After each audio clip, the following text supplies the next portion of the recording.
Bonjour Cécile, je te remercie de m'accorder un peu de ton temps. Merci à Euh, toi. donc, je dirige une école aujourd'hui et j'ai quand même pas mal de jeunes qui viennent me voir et qui veulent faire le métier de médecin. Mhm. Et j'ai envie de les encourager dans leur orientation, mais j'aimerais aussi correctement les informer. Et je me suis dit, quelle est la meilleure des façons que de demander à un médecin, c'est quoi le parcours entre le moment où tu as ton bac, et tu vis cette première année dont tout le monde parle, dont tout le monde a peur sans vraiment savoir ce que c'est, et puis après, surtout, une fois qu'on a eu ce concours de la première année, comment ça va se dérouler dans les grandes lignes, et puis surtout après, le quotidien de médecin, ça fait une longue question, et je suis sûr que tu vas réussir à nous en parler. Ouais. On a l'avantage en France, tout le monde peut s'inscrire en faculté de médecine, ce qui n'est pas le cas dans tous les pays. Donc c'est ouvert à tous. Après, c'est sûr qu'il faut beaucoup bosser. Alors moi, à mon époque, la première année, ils en prenaient à peu près 10%. Donc la façon dont moi je l'ai vécu, c'est plutôt que de me dire je suis en compétition et quand je vois 10 personnes, il n'y en a qu'une seule qui passe. Je me rappelle, j'avais été voir les notes du dernier qui était pris des années précédentes et je m'étais dit, bon, bah, si j'ai cette note, c'est qu'a priori, je suis dans ce qui passe. J'avais bossé pour avoir la note qui va bien avec le classement. Donc c'est comme ça que je l'avais Eh vécu. ben, ouais, je trouve que je trouve que c'est une bonne approche. Tu vois, dans mon établissement, on a pensé la même chose, c'est-à-dire que plutôt de réfléchir en mode compétition, Ouais. on va réfléchir en mode de performance personnelle, c'est-à-dire que voilà, j'ai un objectif de note à atteindre, et c'est exactement comme ça que je trouvais qu'on pouvait, en tout cas, éviter une compétition qui pouvait devenir malsaine. Ouais, tout à fait, ouais. Tu l'as ressenti, toi, cette... Ah oui, oui, oui, ouais, on entend toujours ces histoires de personnes qui ont passé les cours avec des fautes exprès, etc. Moi, je préfère penser collaboratif et se soutenir on s'est tous soutenus avec nos amis, plutôt que d'être en mode compétition. Je pense pas du tout que ça aide. Donc, et puis moi, c'est pas du tout, c'est pas dans mon ADN en fait d'être compétitif. Donc il y en a peut-être pour qui ça marchera mieux, mais c'était pas mon cas. Et pour moi, ça a marché. Donc après, faut aussi beaucoup bosser.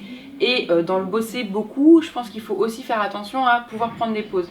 Moi, je me souviens, juste avant le concours, il y avait des très bons élèves qui lâchaient complètement parce qu'ils n'en pouvaient plus. Ils avaient tellement bossé toute l'année ou pendant 2 ans qu'ils arrivaient en mode burn-out. Alors que moi, j'essayais de me forcer à faire des pauses. C'est-à-dire que je travaillais beaucoup, mais j'avais toujours des moments pour moi. J'avais le dimanche où je vivais toute seule, donc je m'occupais du ménage, des lessives, etc. sans me sentir coupable. Et puis chaque jour, voilà, je prenais mes 2 pauses dans la journée, j'avais pris quelques vacances et ça permet de garder la tête hors de l'eau. Pour moi, le concours de médecine, c'est arriver à apprendre beaucoup de choses, mais garder aussi la tête hors de l'eau, c'est-à-dire pas se laisser manger par la tonne de travail et la compétition. Ok, ok. Bon, alors maintenant que tu vois ça avec un peu de recul, tu as eu le concours de la première année, comment sont passées un peu les études? C'est plus dur, c'est moins dur? Comment tu l'as vécu? Alors après, moi j'ai peut-être un cas un petit peu particulier parce qu'à la base j'avais fait médecine pour faire de la recherche, pas pour être médecin. Et donc je suis arrivée en deuxième année et je me suis dit bah zut, je me suis pas tout d'un coup je me suis pas rendu compte que j'arrivais dans des études pour être médecin et pas pour être chercheur, donc j'avais un peu paniqué. Et puis très vite, donc on arrive en deuxième année, on a tout de suite un stage infirmier, donc on est directement dans un service. Et en fait, tout de suite, je suis tombée amoureuse du métier de médecin, de l'hôpital, des patients. J'ai adoré ça et j'ai fini médecin et pas chercheur. La deuxième, troisième, quatrième année, c'est plus cool, clairement.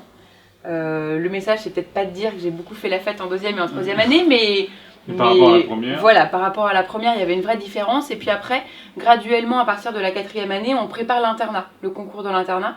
Et là, faut s'y remettre. La cinquième année, il faut donner un bon coup de... Ouais. faut y aller. Et puis la dernière année, juste avant l'internat, c'est bon bah voilà, l'examen arrive et on est pressé que ça arrive. Et j'ai fonctionné sur le même mode de raisonnement. Donc là, c'est pas on passe ou on rate, c'est on est tous classés en France du premier au dernier. Et j'avais regardé par rapport à ce que je voulais faire, quelle place il fallait que j'aie et à quoi correspondait à peu près comme note cette place. Et je me suis pareil focalisée sur la performance personnelle plutôt que, encore une fois, sur un concours où on est classé. Très bien. Et maintenant, médecin, le quotidien d'un médecin, à quoi ça ressemble en fait? Alors pareil, mon quotidien est un peu compliqué puisque j'ai une double vie de médecin et d'entrepreneur. Donc moi, je travaille aux urgences pédiatriques de l'hôpital Robert Debré. J'y suis à peu près la moitié de mon temps.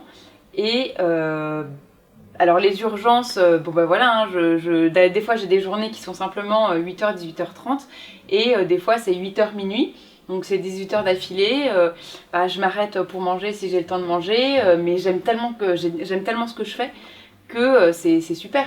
Les urgences pédiatriques, c'est gérer les enfants, les demandes qui viennent avec qu'est-ce qui va pas aujourd'hui, c'est aussi gérer les parents, c'est faire beaucoup d'éducation, beaucoup d'explications, beaucoup de pédagogie, et puis moi personnellement la relation avec les enfants j'adore, donc après il y a aussi tout le contexte de l'enfant, de rendre la consultation agréable, d'arriver à faire rire, d'arriver à faire des blagues, d'arriver à examiner l'enfant sans qu'il pleure. Donc pour moi, c'est sûr que c'est quelque chose que j'apprécie beaucoup. Après, il y en a beaucoup qui disent souvent « Ah, mais c'est pas trop dur ». Et ce que je dis, c'est que quand on est médecin, en fait, quand les gens nous disent « Ah, mais d'être médecin, est-ce que c'est pas trop dur ?» Les gens se mettent à la place de la personne qui souffre. Et en fait, c'est la mauvaise posture, parce que quand on est médecin, on est justement la personne qui peut aider. C'est-à-dire que la personne arrive avec une souffrance et on peut rien y faire, c'est comme ça. Par contre, on peut aider. Et qu'est-ce qu'on peut faire pour aider? Alors des fois on peut soigner, on peut guérir, des fois on peut pas, mais on peut toujours soulager. Et donc moi je vois la chose comme plutôt que de dire ah ça doit être dur, c'est non, qu'est-ce que je vais pouvoir faire pour améliorer la situation de tel enfant ou tel patient. Et c'est comme ça que moi je vis très très bien le fait d'être médecin et que je trouve ça très enrichissant. Et en plus, c'est quelque chose d'utile. J'ai une autre question. Là, elle concerne plus, de manière générale, un peu ton organisation, parce que dans mon établissement, parfois, je croise des élèves et je leur dis, mais comment vous faites là? Vous vous sentez tout de suite débordé. Ils me disent, ah oui, on avait un devoir à faire. Et je leur dis, mais quand même, si vous n'arrivez pas à gérer ça, en termes d'organisation, toi, qui es médecin, qui est aussi dans le monde de l'entreprise, tu dois avoir un emploi du temps hyper chargé, Ouais. niveau organisation. Est-ce que tu as un secret à nous confier ou des méthodes toutes simples? Alors c'est assez rigolo, avant de faire mes études de médecine, j'étais très bordélique. Ma chambre était toujours en bazar, c'était la catastrophe à la maison. Et quand je suis arrivée en P1, j'ai compris que ça allait pas pouvoir passer si je continuais comme ça. Mais ça s'est fait naturellement, c'est-à-dire que c'était pas un fardeau, mais je suis devenue naturellement organisée. Et mon agenda effectivement est très plein. Ça m'a pris un petit peu de temps au début, hein. C'est pas on claque pas des doigts et tout d'un coup on arrive à s'organiser, mais c'est vraiment la clé. Et petit à petit, j'ai réussi en ayant toujours mon agenda sur moi, en essayant de mettre des priorités, d'arranger les choses comme je pouvais, d'arriver toujours à garder un peu de flexibilité puisqu'on peut pas non plus tout prévoir, et puis de s'adapter. Bon voilà, une fois qu'on est dans une situation, moi j'ai toujours soit on peut pas la changer et à ce moment-là il faut l'accepter et gérer au mieux, soit on peut la changer et alors on fait un effort pour modifier la situation. Mais c'est vrai que l'organisation, personnellement moi dans ma vie c'est une des clés pour que tout marche, hein. S'il n'y a pas ça qui marche, le reste ne suit pas. Bon, super. En tout cas je te remercie pour ces éléments. J'espère qu'en tout cas ça a permis à certains de voir les choses plus concrètement. Juste pour conclure, finalement, devenir médecin, c'est s'engager dans quoi? C'est s'engager dans aider les autres, c'est faire une carrière où on se lève le matin pour faire quelque chose qu'on aime, et ça c'est rare, c'est vraiment très très rare de se lever pour faire quelque chose qu'on aime, c'est pas donné à tout le monde. On fait pas ça pour les sous, ça c'est sûr. Si vous voulez gagner des sous, faites autre chose, ne faites pas médecin. C'est aussi beaucoup de boulot, hein. Si c'est pour être tranquille toute sa vie, c'est pas la peine non plus. Mais c'est tellement enrichissant quand on rentre le soir, on est tellement heureux de sa journée, et puis d'être utile, en fait, ça donne envie d'y retourner. Parce qu'en fait, plus on est utile pour les gens, plus on fait pour les gens, plus on voit que ça a un vrai effet et on a envie d'y retourner.